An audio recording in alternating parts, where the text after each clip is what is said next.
I just want to make note before we get going today that a few weeks ago on July 11th, we celebrated the 52nd anniversary of when the South Bay Free Methodist Church was legally incorporated in the state of California. So I just kind of wanted to make that clear, just in case you're kind of wondering, like, oh, like what is, what was that the actual date? And yeah, the July 11th date was the actual date where the church was recognized as or being incorporated by the state of California. So 52 years ago, that's a long time, and yeah, again, we're looking forward to hopefully a lot more years that we can be together as a church. So yeah, if you're wondering, yeah, did you guys plan that? No, we didn't plan that. It just happened to be that we wanted to start on the 11th, and lo and behold, that was the day of the anniversary of the South Bay Church being legally incorporated in the state of California. So again, yeah, just want to say happy anniversary to the South Bay Free Methodist Church, what we call it today as the Anchor South Bay Church. So with that being said, I wanted to start today with a video of our little baby rolling and rolling and rolling, which is a favorite pastime lately. So take a look.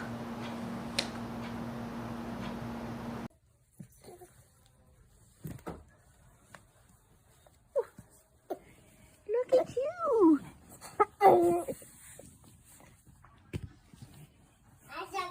You rolled over.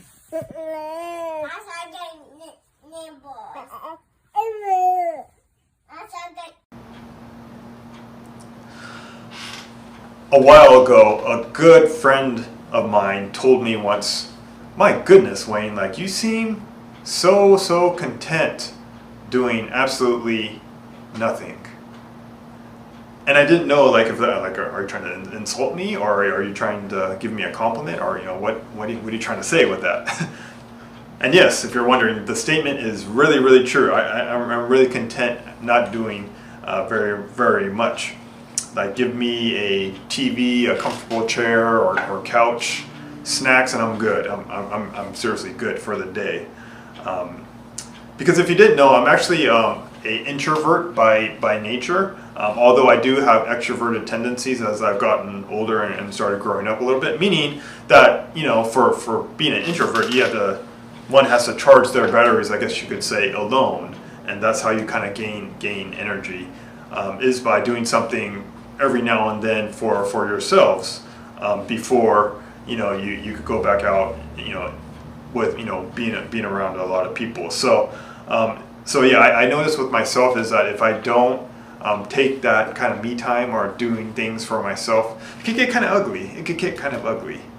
So we make it a point that I do things for myself that will be more healthy for me. And it's become a little bit more difficult with the kiddos being around, but we are managing. But before kids and before marriage, I used to kind of look forward to the days in which I literally had nothing to do. I was really good at kind of picking my spots and taking that Sabbath. Although maybe it wouldn't be like a whole day, but I was really good at just picking my spots, saying that I'm gonna take this afternoon or this night and just not do anything, order in, just watch TV and just watch the game or do something just by myself, and then I'll just be on my own schedule before I'll have a busy weekend or somewhat. So I was really good about doing those things. So I guess one can assume. I guess I guess I would describe myself as somewhat of a homebody. I guess because I enjoy being home. I enjoy relaxing, and I enjoy just being able to nap and do the things that I need to do to get me going for busy days or busy weekends ahead. No, don't get me wrong. I really enjoy, going out and doing things too. And in fact, I really enjoy going on vacations and going to different places around our country and in the world, abroad. Which sounds really funny to say. Which sounds really funny because the assumption is, doesn't everyone like a vacation, or doesn't everyone like going to different places? But I actually know a few people, surprisingly, that actually don't like to travel and are really, really homebodies. Like they don't really like going anywhere, and it's more of a burden to pack and all these things. So I thought that was really interesting that there's people that I know that just don't like going anywhere, or don't like traveling because they'd just rather be at home. I remember Aaron and I, we took a trip to this all-inclusive resort. And when I say all-inclusive, like literally everything was on this resort, like all of the restaurants and food and drink and pools and beaches and all your entertainment was literally on this resort. And I remember, getting off the bus or whatever, and taking my bags up, and it was funny because like someone literally tried to take their bag away from me, and I was like, whoa, like what are you doing?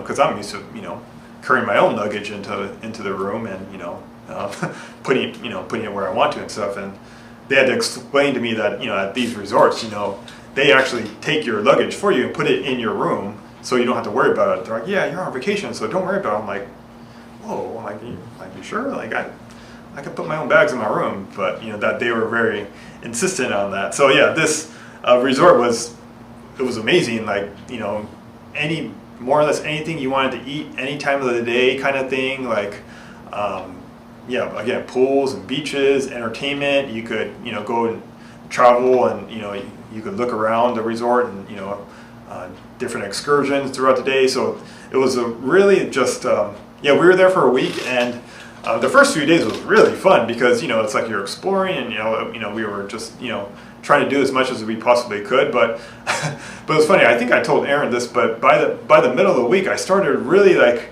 not really missing home, but I was just like, oh my gosh, like I can't live like this forever. God, it's I'm starting to feel like really like lazy and lethargic, and so I was like, yeah, I can't get used to living like this, because like literally people waiting like hand and foot for you. Like they'll serve you anything you want, and eat anything you want, and, drink anything you want, any type of entertainment kind of thing, massages, those types of things. So yeah, it was really it was really it was really fun. But yet there was a time where I was just like, okay, like I can't get used to living like this, because I don't I will probably never live like this for the rest of my life. So but yeah, it was fun while it lasted, and all that to say was that as much fun as we had on this trip, there's nothing really like getting on an airplane and then coming home, and then getting dropped off at your home, and then that feeling of you're at home after a long trip or whatever, even if it's for a few days. Like that feeling, or that feeling that I'm talking about, that feeling when you open your front door, you drop your bags, and you just feel at home, or like you could relax, or you realize that everything is familiar. It's like it's like the idea of sleeping in your own bed, or sitting on your own couch, or using your own bathrooms. There's just something about, I guess, being at home after a time away that just, for me at least, it just relaxes me, to the point where it's like, yeah, I really missed actually being at home. Last week we talked about the parable of the prodigal son, and I wonder, talking about or thinking about the trips that and places that I've been to, I wonder if that's what the younger son in the parable of the prodigal son felt when he returned home. Like that idea of being relaxed and just feeling like this is where he's supposed to be. And I assume that if we put ourselves in this younger son's shoes, we probably have a lot of other different thoughts going on as well. But especially after squandering his father's money and literally disgracing himself, but yet he found himself at home.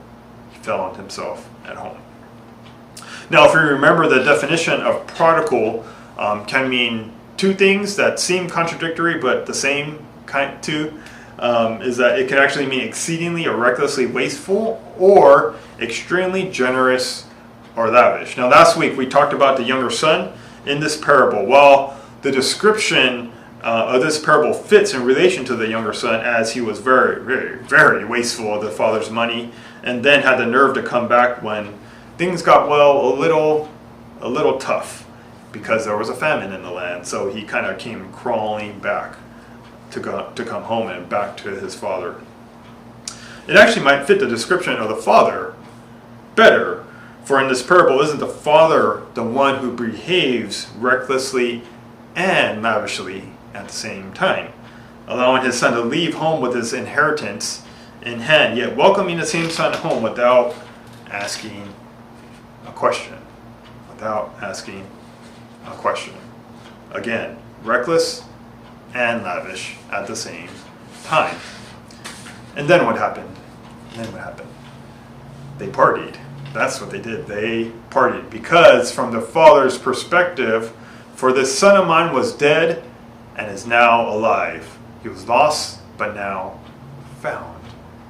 So now that the party begins, we meet the second character, or the third character in the story, being the older brother. So our scripture today comes from the Gospel of Luke, chapter 15, 25 through 32. So Luke 15, 25 through 32.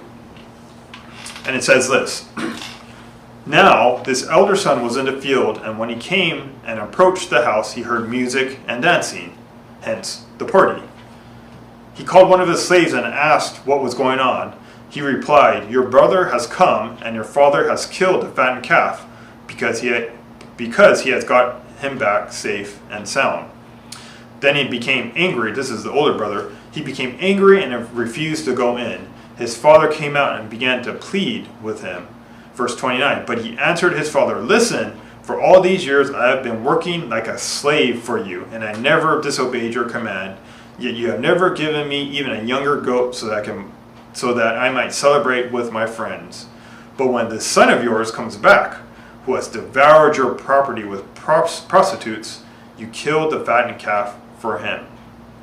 Then the father said to him, "Son, you are always with me, and all that is mine is yours.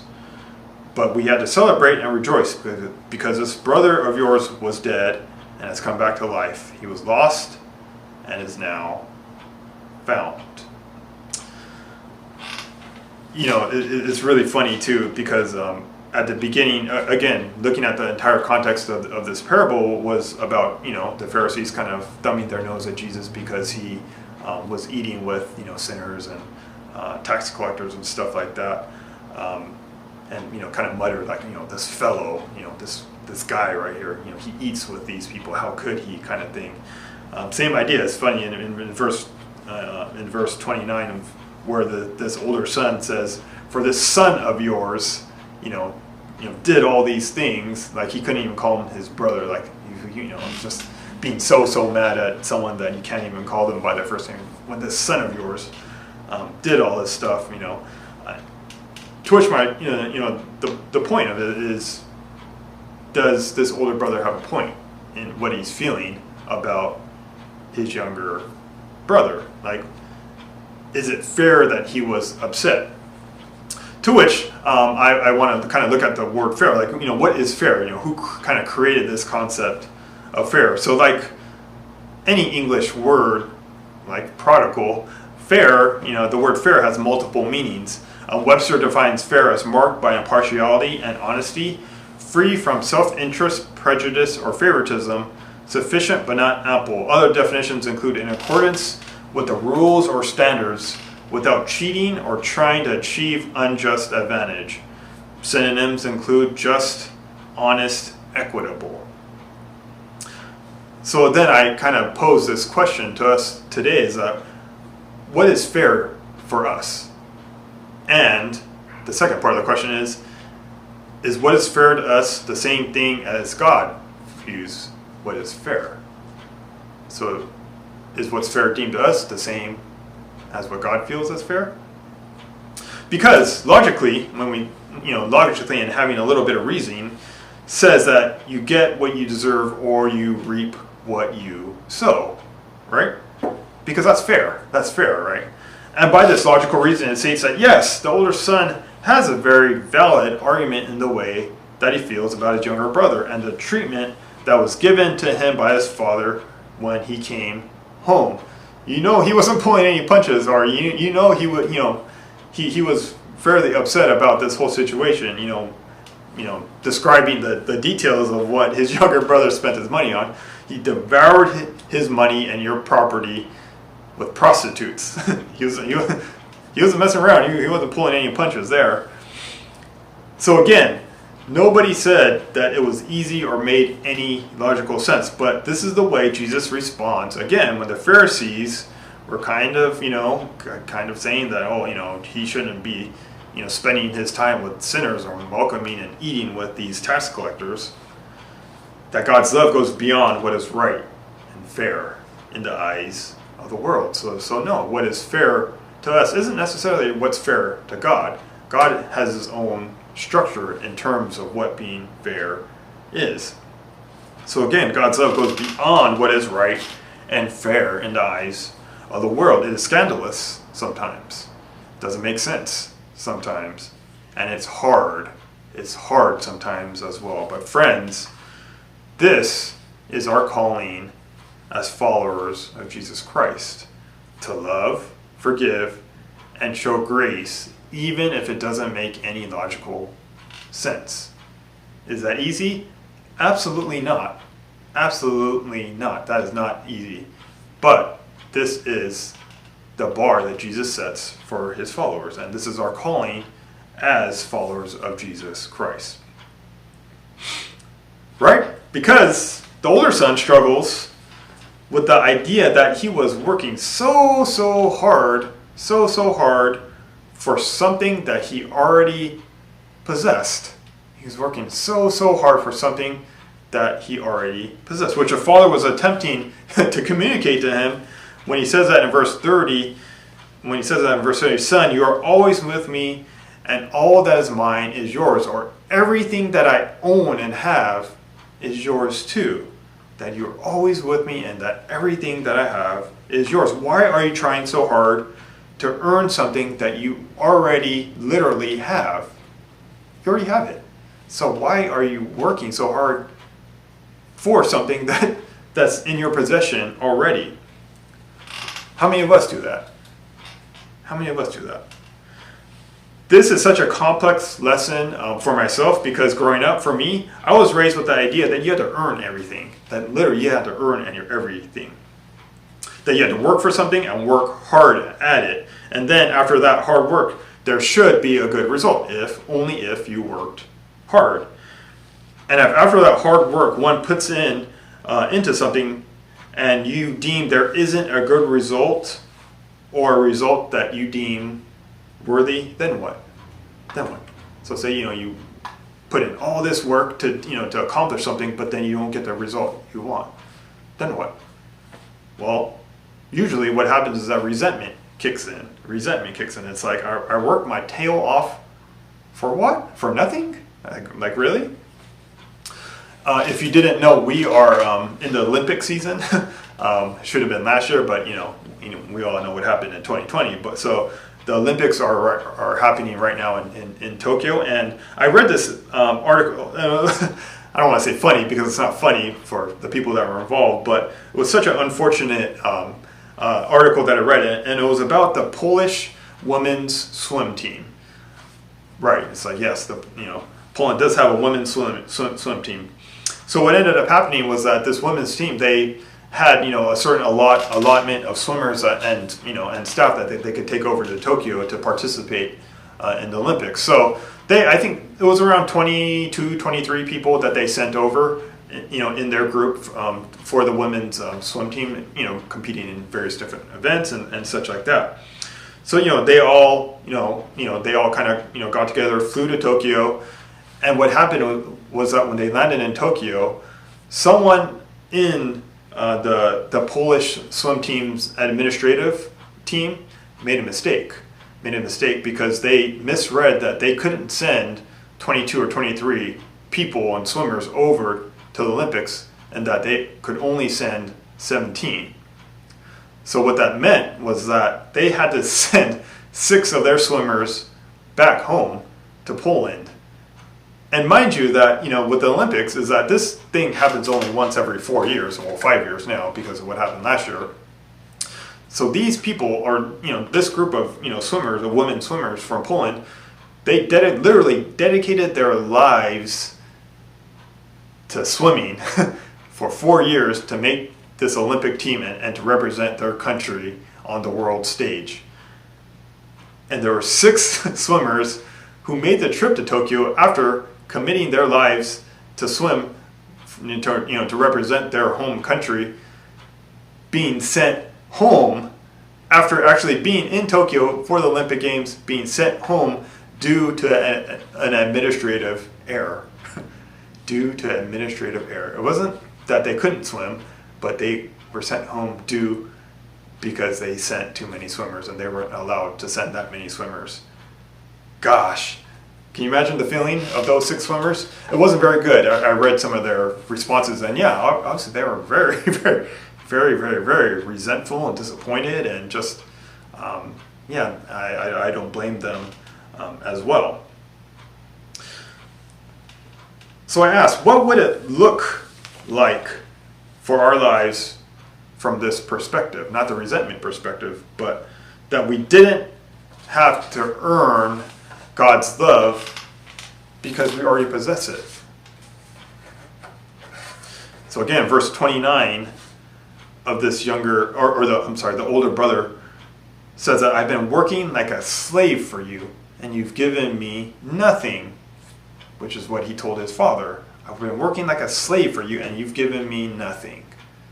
Last week I shared that when I was in Sunday school, like in the 1st or 2nd grade, I can't really recall, 3rd grade, something like that, I totally remember our Sunday school teacher teaching us about this parable. And it's so interesting how things, just random things like that stick, in your mind. And I could totally recall like the room we were in, who our teacher was, and the props that, our teacher was using, and stuff like that. So, it's just really funny and interesting what things actually stick in your memory and stuff like that. But I do only recall that our teacher was only teaching about the younger son, or what happened to the younger son, because, well, isn't it more of a exciting story, I guess you could say, with a more simplistic lesson. But one can make the argument that this parable was aimed at the older brother's issues just as much, if not more, than the younger brother. Now, why is that? Why is that? Well, because the only difference, or one of the only differences between the 2 brothers in this parable, was that the younger brother was at least honest. He was at least honest about how he felt about his father, versus the older brother holding in resentment and likening his father to a slave owner. That's what the scripture says. It's hard to say, but yeah, that's what the scripture says. So the younger brother faced his father and said, I wish you were dead. Give me what's owed to me right now. I don't care if you're not dead yet, but you're dead to me, kind of thing. He actually said that. Whereas the older brother held in all of that resentment, and then it came spewing out when, the younger brother was shown grace and likened his father to a slave owner. Also, not to mention explaining to his father why his younger brother should not be treated with grace because of what he did, right? He doesn't deserve it. He didn't deserve any of that. Look, he blew his father's inheritance and money on prostitutes, He doesn't deserve anything that you gave him now. He doesn't deserve the party or the fattened calf. He doesn't deserve it, right? Right? Don't we tend to do that too? Don't we tend to do that too? Don't we sometimes tell God who should and shouldn't receive his grace? In essence, that's what the Pharisees are guilty of. Because the moment we begin to act like the older brother in this parable, we begin to play the character of God. Or we begin to trying to be like God. And I know that's a job that I do not want. Nor should none of us want. Because that's a very, very hard job to have. So simply, the older brother had a hard time welcoming his younger brother home. Simply put. Meaning, it's hard to show grace and unconditional forgiveness, isn't it? Psalm 32 says, Blessed is he whose transgressions are forgiven, whose sins are covered. Blessed is a man whose sin the Lord does not count against him, and in whose spirit there is no deceit. So again, circling all the way back to the main reason why Jesus told this parable was because the Pharisees were giving him a hard time because Jesus ate with those people, or sinners, tax collectors, and he actually welcomed them into his home. But it seems to me that Jesus, again, was trying to point out the prodigal nature of God's love for us, for humanity. Generous and lavish at times, and reckless and wasteful as well. And who would have guessed that there was more than enough love and forgiveness for the younger son and the older son, for the sinner and the Pharisee. So where are we in this story? The younger? The older? The father? A sinner? A Pharisee? I recall sharing this a little bit in the past, but I had this seminary professor, Asian American guy, and he described himself as a recovering Pharisee. And why he described himself as a recovering Pharisee, because he told a story about how he grew up in an Asian American household and how he was kind of more or less programmed to kind of follow the rules, do everything by the book, cross every T, dot every I, and then you will get a good result in life. Become a doctor or become a lawyer, something like that.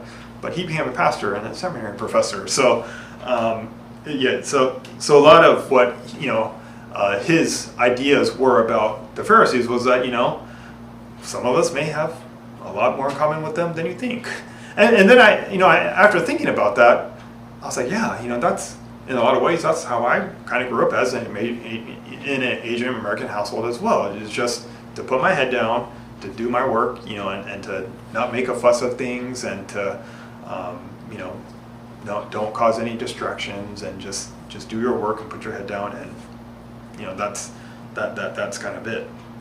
Follow rules, don't leave home, and just more or less live your life like that. Hence, the recovering Pharisee is that we're trying to break out of that, kind of idea. So then, another question begs again is that did you leave home or stay home? Did you leave home or stay home?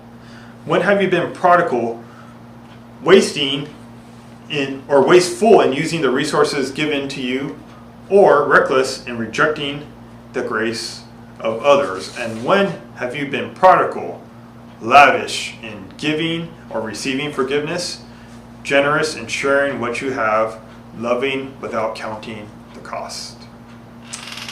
And how have you been welcomed home? When have you sat down at the sinner's table and taken pleasure in a meal with Jesus? When have you questioned someone else's place at the table? And isn't it annoying when you find out that something we thought you had to earn is in fact available to anyone and everyone who asks? But isn't it also an amazing gift? It's a wonderful, wonderful gift, because it means that everyone, I'm talking everyone here, younger brothers, tax collectors, older brothers, ready for this? Democrats, Republicans, politicians, drug addicts, pastors, the homeless, criminals, those people, quote unquote, those people, that everyone is welcomed home and everyone is forgiven. This parable is it's a lot of things, but one thing it isn't is that it's not a fairy tale where we all live kind of happily ever after. At least not in this parable. In fact, we don't really even know how this story ends because there's no text that says how this story ends. We're left kind of wondering what will happen next, right? Does the elder son actually realize that he's being petty and go into the party? Or does he stay outside still and just bicker and just be upset about his younger brother coming home and getting this lavish party thrown for him despite what he did? We don't know. We don't know. Or does the younger brother stay or take off again, breaking his father's heart? Yeah, I don't know. Don't know, yeah. What about the mom in all this, or the wife? Where is she in this story? Like, what is she feeling? Like, I don't know either. Yet such it is with life as well, isn't it?